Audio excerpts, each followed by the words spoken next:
आज की क्लास में in today's class we will study about the remaining part of the solubility, then ionic and non-ionic solutes, protic, aprotic, salt, acid and bases, Lowry-Bronsted theory, Levy's concept, and then isomerism. Means we can say the first topic we will conclude, try to conclude today only. Okay, we will see one by one.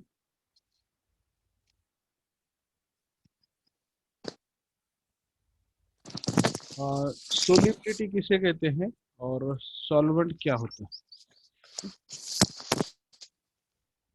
तो सबसे पहले हम समझेंगे कि कोई भी solution जब हम बनाते हैं तो उसके अंदर क्या क्या प्रोसेसेस होते हैं। जब भी सॉल्यूशन बनाते हैं तो उसमें दो इम्पोर्टेंट पार्ट्स होते हैं। एक होता है सोल्यूट जो कि डिजोल्व होने वाला है, और दूसरा होता है सॉल्वेंट जो कि डिजोल्व कर लेगा। जैसे कि आप अगर शरबत बना रहे हो तो शरबत बनाते वक्त आप पानी के अंदर शुगर यानी शक्कर डालोगे तो शक्कर हो गया सोल्यूट और आपका पानी हो गया सॉल्वेंट, यानी जो डिजोल्व होगा।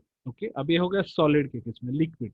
अब शरबत बनाते वक्त आप नींबू का जो रस है वो भी उसमें डालोगे, ये लिक्विड है, फिर भी ये सॉलिड होगा, क्योंकि नींबू का रस जो है वो थोड़ा है और वो पूरी तरह से वाटर में डिजोल्व होगा। तो इस केस में भी वाटर इज अ सॉल्वेंट, नींबू का रस लिक्विड है फिर भी सॉल्यूट है, शक्कर सॉलिड है वो भी सॉल्यूट। ओके, तो इस तरह से सोल्यूट और सॉल्वेंट दोनों एक साथ मिक्स होंगे और सॉल्यूशन बनाएंगे। अब शक्कर कितनी सोल्यूबल होगी कितने वाटर, यानी 1 किलो शक्कर 1 लीटर में डिजोल्व होगी या आधा किलो शक्कर 1 लीटर में डिजोल्व होगी। ये जो फिनोमिना है इसका जो पैरामीटर्स डिसाइड करेंगे वो होते हैं highly soluble, very soluble, sparingly soluble, insoluble, practically insoluble, इस तरह से। तो इसी को हम अब समझेंगे। What occurs at the molecular level to cause solute to dissolve in solvent. Molecular level पे क्या होता है, जैसे कि अगर हमारी शक्कर अगर डिसॉल्व नहीं होती है पानी के अंदर तो हम उसे पानी को गर्म कर दे और फिर शक्कर डालते हैं तो डिसॉल्व होती है, तो सोल्यूबिलिटी इंक्रीज होती है। तो ये क्यों होता है, क्योंकि मोलिकुलर लेवल पे कुछ चेंजेस होते हैं। The answer for this question depends on a part on the solute, but there are some similarities common to also. इसका जो है, अब हमने प्रीवियस क्लासेस में देखा कि इंटरमोलिकुलर फोर्सेस जो होते हैं, ओके, इंटरमोलिकुलर फोर्सेस जितने ज्यादा स्ट्रांग होंगे उतना सोल्युबिलिटी को वो इनहिबिट करेंगे, सोल्यूबल नहीं होंगे। बट अगर सॉल्वेंट में इतनी ताकत है या सॉल्वेंट में इतना मोलिकुलर पावर है या इंटरमोलिकुलर फोर्सेस इतने ज्यादा है कि वो सोल्यूट के इंटरमोलिकुलर फोर्सेस को ब्रेक कर कर उसका जो भी आयंस है वो अपने अंदर डिजोल्व कर सकते हैं, तो इजीली सोल्यूबल हो जाए। इसीलिए सॉल्वेंट का भी सोल्यूबिलिटी पावर चाहिए और सोल्यूट का भी सोल्यूबिलिटी पावर या इंटरमोलिकुलर फोर्स जो दोनों में है, सोल्यूट और सॉल्वेंट में, दोनों में कैसे होने चाहिए। अगर डिजोल्व होना है तो सॉल्वेंट के इंटरमोलिकुलर फोर्सेस सोल्यूट से ज्यादा होने चाहिए। ओके, या फिर अगर सोल्यूट के इंटरमोलिकुलर फोर्सेस बहुत कम होने चाहिए। Okay, like dissolve, like similar compound similar इसमें dissolve must have a similar intermolecular forces to form a solution. Like dissolves यानी solute में intermolecular forces और solvent में intermolecular forces अगर same है तो it can easily form कि molecule का intermolecular phase जो है, intermolecular forces जो है solute के अंदर वो ब्रेक होंगे और वही इंटरमोलिकुलर फोर्सेस वो सोल्यूट के साथ फॉर्म करेंगे, तो डिसोल्यूशन या सोल्यूबलाइजेशन इजीली होगा। Okay, the particles of solute can interact with a particle of the solvent, same कि दो मॉलिक्यूल के बीच इंटरमोलिकुलर फोर्सेस है, सॉल्वेंट के भी दो मॉलिक्यूल के बीच इंटरमोलिकुलर फोर्स, दोनों में इक्वल फोर्सेस, कम ज्यादा नहीं है, तो क्या होगा, सोल्यूट का इंटरमोलिकुलर फोर्स ब्रेक होगा जो दो मॉलिक्यूल के बीच है और वो फॉर्म करेगा सॉल्वेंट के साथ। ओके, तो इस तरह से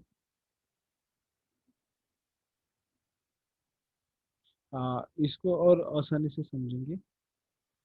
Interactions between the solute particles and the solvent particles are so strong. Solute and solvent में स्ट्रांग होना चाहिए। ओके, जैसे कि हमने इस प्रीवियस स्लाइड्स में देखा कि लाइक डिजोल्व है कि नहीं होना चाहिए। Individual solid particle separate from each other and surrounded by solvent molecule, this process is called solvation. क्या होता है, अब ये जो है आपका सोल्यूट, ग्रीन कलर, ये आपका सॉल्वेंट। एक्चुअल मॉलिक्यूलर लेवल पे क्या होता है, इसमें से एक मॉलिक्यूल सेपरेट होगा क्योंकि इसके इंटरमॉलिक्यूलर फोर्सेज जो है, जो ये पार्टिकल है मॉलिक्यूल का, वो बाकी के सोलिड पार्टिकल से अटैच। ओके। अब क्या होगा, जैसे ही सॉल्वेंट में जाएगा, इसके भी इंटरमॉलिक्यूलर फोर्सेस सेम है, तो एक पार्टिकल लिख लेगा और इसके जो पार्टिकल्स है सॉल्वेंट उसके साथ अटैच हो जाएगा इस तरह से। यहाँ पर क्या था, वो सराउंडेड बाय सॉलिड पार्टिकल्स था। यहाँ पर क्या हो गया, वो जैसे ही सॉल्वेंट में आएगा तो वो सॉल्वेंट के पार्टिकल से घिर जाएगा। इसलिए ये सॉल्वेशन या सोल्यूबलाइजेशन प्रोसेस कि सॉल्यूट में से एक एक पार्टिकल अलग होगा और वो पार्टिकल किससे इंटरेक्ट होगा, सॉल्वेंट के पार्टिकल इस तरह से। ओके। नेक्स्ट, आयनिक सोल्यूट। अब जो सोल्यूट होते हैं उसके अंदर अगर चार्ज है तो क्या होगा, और चार्ज नहीं है तो क्या होगा।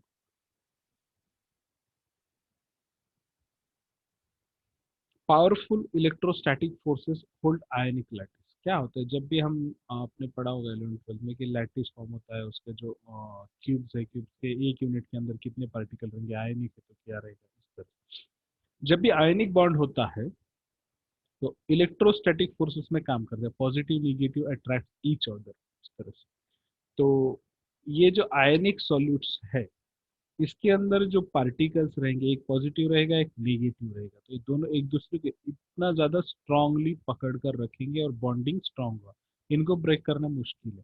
तो ऐसे कंपाउंड्स कैसे डिसॉल्व होंगे, तो इसके लिए जो सॉल्वेंट लगेगा वो भी हाईली पोलर चाहिए, उसके अंदर भी इलेक्ट्रोस्टैटिक फोर्सेस चाहिए, या उसके अंदर भी डायपोल्स चाहिए, यानी पॉजिटिव और निगेटिव। देखिए, हाईली पोलर सॉल्वेंट डिजॉल्व सच ए कंपाउंड्स, इसके लिए पोलर सॉल्वेंट यानी जिसमें पॉजिटिव और निगेटिव रहेगा। Polar solvents which includes positive and negative, दोनों उसमें रहेंगे, क्योंकि आपके इलेक्ट्रोस्टैटिक फोर्स यानी आपके लैटिस में या आपके सोल्यूट में भी आयंस है, तो आपके सॉल्वेंट में भी आयंस रहना जरूरी। आयन डायपोल इंटरेक्शन कैसे होता है, अब एक हम समझेंगे, ये जो है आपका आयनिक सोल्यूट। ठीक, इस तरह से। अब ये क्या होता है, इसका जो है आयनिक सोल्यूट्स का इस तरह, अब ये जो हमने पॉजिटिव और नेगेटिव दूर बताया, तो आयनिक सोल्यूट क्या होगा, इस तरह से break down, sorry break down बोल रहा हूँ, तो क्या करेगा, इसको कवर कर। एक सॉल्वेंट का पोजीशन है पॉजिटिव, उसने क्या किया, पार्टिकल से सोल्यूट्स को इस तरह, अगर सोल्यूट का बॉन्डिंग स्ट्रांग है as compare to solvent, solvent से अगर सोल्यूट का कंप्यूट पावर ज्यादा है, अगर उल्टा है समझो कि सॉल्वेंट का डायपोल मोमेंट ज्यादा है, सॉल्वेंट का डायपोल मोमेंट ज्यादा है सोल्यूट से, तो ये जो रहेगा, ये वाला रहेगा सॉल्वेंट का और ये रहेगा सोल्यूट का, किंतु ब्रेक हो जाएगा, जैसे ही वो अंदर आएंगे ब्रेक होगा। सोल्यूट का पावर कम है तो ब्रेक होगा, अगर सॉल्वेंट का पावर कम है तो ये सॉल्वेंट के रहेगा, डिपेंडिंग ऑन द पावर। तो समझने के लिए ऐसा नहीं, हम इसमें समझेंगे कि सोलिड का पावर, आयनिक पावर कम है सॉल्वेंट से, इसलिए सोलिड ब्रेक डाउन हो गया पॉजिटिव और निगेटिव में, और सॉल्वेंट के डायपोल्स इस तरह से इसको निगेटिव आयंस अटैक कर, नेगेटिव, और निगेटिव को पॉजिटिव डायपोल से सराउंड करिए, नहीं इसके पास इधर पॉजिटिव आएगा, फिर वो निगेटिव से इस तरह से ये हो जाएगा। आयनिक सोल्यूट का dissolution. Next, non ionic solute depends on a polarity. अगर नॉन पोलर या वीकली पोलर सोल्यूट है तो वो सिमिलर नॉन पोलर या वीकली पोलर सॉल्वेंट में ही डिसॉल्व। हाईली पोलर सॉल्वेंट्स अगर सोल्यूट है आपका तो हाईली पोलर सॉल्वेंट में ही डिसॉल्व। नॉन आयनिक है यानी उसके अंदर पॉजिटिव और निगेटिव नहीं है, बट उसमें पोलैरिटी तो रहेगी, बट उसके अंदर स्पेसिफिक यानी उसके ऊपर चार्ज नहीं रहेगा, तो ऐसे कंपाउंड जो है सिमिलर पोलैरिटी के सॉल्वेंट के अंदर dissolve. Okay, this is all about the ionic and non-ionic solutes. Next जो कंसेप्ट है उससे पहले हम देखेंगे अप्रोटिक और प्रोटिक सॉल्वेंट्स किसे कहते हैं। ऐसे सॉल्वेंट्स जिसमें प्रोटॉन है उसे कहते हैं प्रोटिक सॉल्वेंट। अब वाटर जो है, वाटर में H2 यानी दो प्रोटॉन है, इसका मतलब वो प्रोटिक सॉल्वेंट। तो अप्रोटिक कौन सा रहेगा, जैसे कि कार्बन टेट्राक्लोराइड, ये है अप्रोटिक सॉल्वेंट, इसके अंदर प्रोटॉन नहीं है। उसके बाद CdCl3 कार्बन ड्यूटेरियम क्लोराइड, ये भी एक अप्रोटिक सॉल्वेंट है। जो अप्रोटिक सॉल्वेंट होते हैं वो हाईली पोलार होते हैं, वाटर जो है पोलार।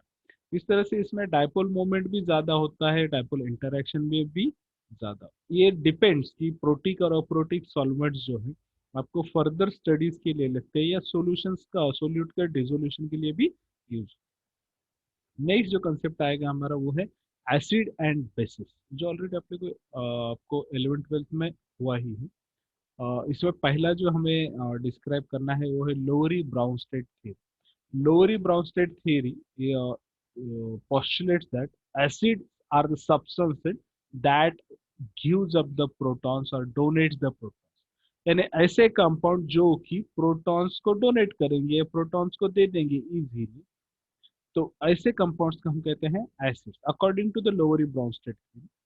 और बेस किसे कहेंगे? ऐसे सब्सटेंसेस या ऐसे कंपाउंड जिसको कि प्रोटॉन की जरूरत है या जो प्रोटॉन लेगा और which accept the proton is called base.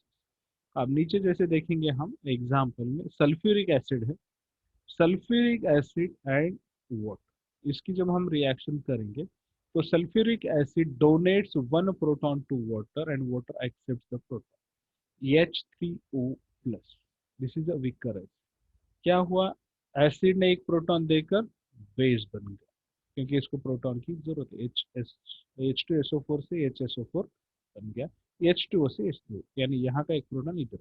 अगर हम इन दोनों की रिएक्शन करेंगे तो वापस H2 और H2SO4 बन जाए। सिमिलरली HCl और NH, HCl is the acid, NH3 is the base. HCl एक प्रोटॉन देगा NH3 को, NH3 कन्वर्ट होगा NH4 प्लस में जो कि विकर एसिड है, और Cl माइनस जो कि विकर बेस में convert. Acid donates a proton and get converted to a weaker base.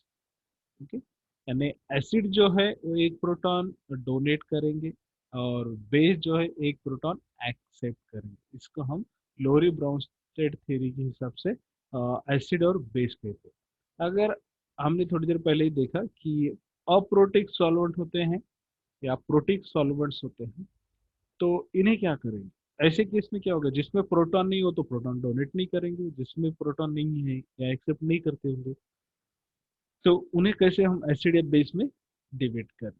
Okay, तो वो भी हम देखेंगे। स्ट्रेंथ ऑफ एसिड, और एक आध एसिड की स्ट्रेंथ यानी स्ट्रॉन्ग एसिड और वीक एसिड कैसे करें?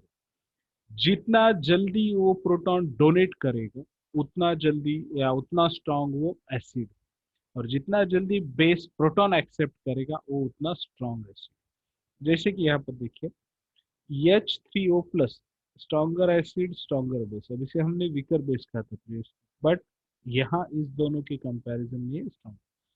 तो क्या होगा? ये वाटर को ये इजीली डोनेट, स्ट्रॉन्गर एसिड क्यों है? क्योंकि ये इजीली डोनेट कर सकता है, क्योंकि ऑलरेडी इसके ऊपर चार्ज है, तो ये सेटिस्फाई होने के लिए या स्टेबल होने के लिए प्रोटॉन देकर स्टेबल हो जाएगा। H2 OH मैंने स्ट्रॉन्गर बेस है, इसने एक H ले लिया और ये H2 बन गया। अभी वीकर एसिड है क्योंकि इसमें से प्रोटॉन निकालना मुश्किल है, या ये इजीली देगा नहीं, डोनेट करेगा नहीं। जितना इजीली H3O प्लस दे सकता है उतना इजीली वाटर प्रोटॉन नहीं देगा, क्योंकि वो स्टेबल है।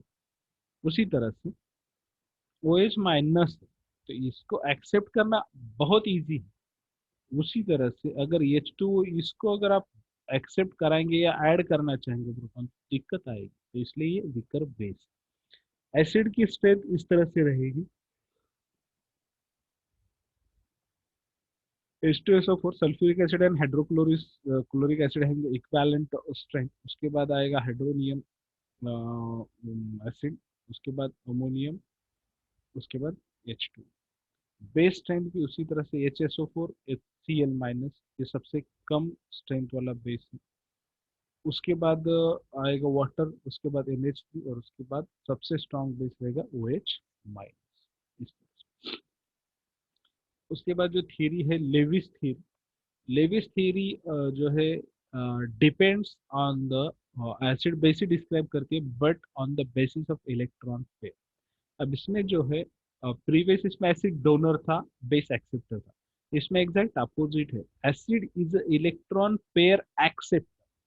इसमें इलेक्ट्रॉन पेयर एक्सेप्ट होती है। क्यों होती है? क्योंकि प्रोटॉन दिया तो इलेक्ट्रॉन पेयर एक्सेप्ट। इस तरह से, ओके, क्योंकि इसके ऊपर पॉजिटिव चार्ज आएगा तो ये इलेक्ट्रॉन पेयर एक्सेप्ट कर, is a electron pair acceptor, while base is a electron pair donor, क्योंकि बेस पर नेगेटिव चार्ज होता है तो वो इलेक्ट्रॉन दे सकते हैं, ओके। तो देखिए यहाँ पर, और बोरॉन ट्राइफ्लोराइड जो है वो एसिड का काम कर रहा है, जिससे कि इलेक्ट्रॉन पेयर की जरूरत है, NH3 प्लस, इसके ऊपर एक इलेक्ट्रॉन पेयर एक्स्ट्रा है तो वो है बेस। तो ये दोनों डोनेट करेंगे और यहाँ पर पार्शियल चार्ज आएगा।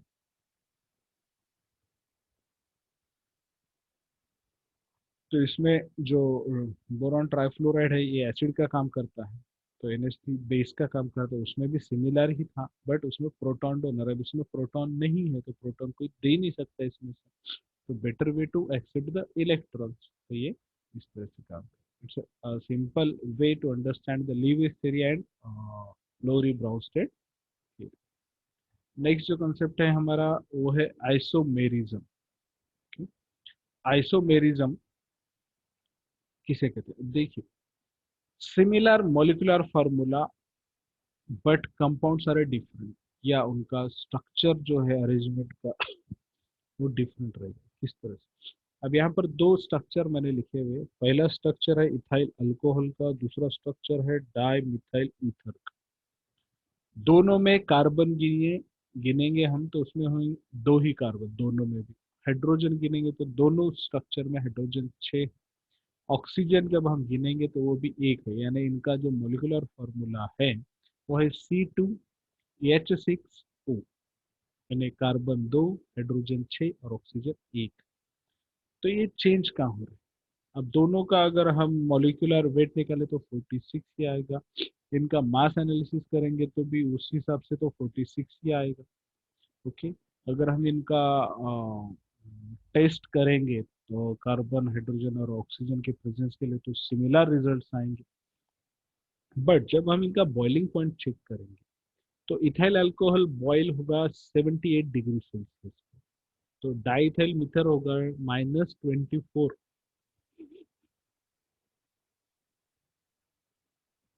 -24 डिग्री सेल्सियस। और एक है, अगर इथाइल अल्कोहल की टेस्ट ट्यूब में हम अगर सोडियम का पीस डालेंगे तो बबल्स आएंगे उसमें, और वो सोडियम मेटल जो है उसमें गायब हो जाएगा इन द सेंस कि इथाइल अल्कोहल उसके साथ रिएक्ट होगा और फॉर्म करेगा इथाइल ऑक्साइड, सोडियम इथॉक्साइड बनेगा।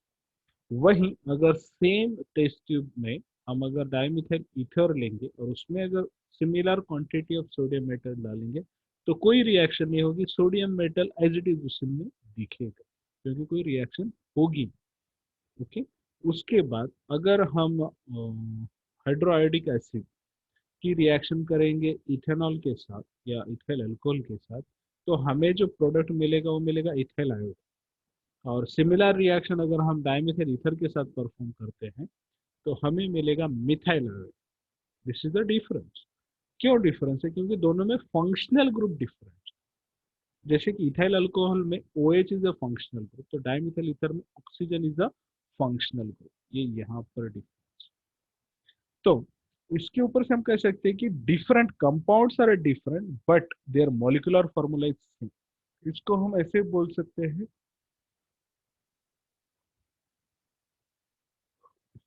the compounds having the similar molecular formula but different structural formula or different functional group, different homologuses, ऐसा कुछ भी basis पर, for any basis they can differ, तो उनका फिजिकल प्रॉपर्टी चेंज होगा, chemical property change होगा।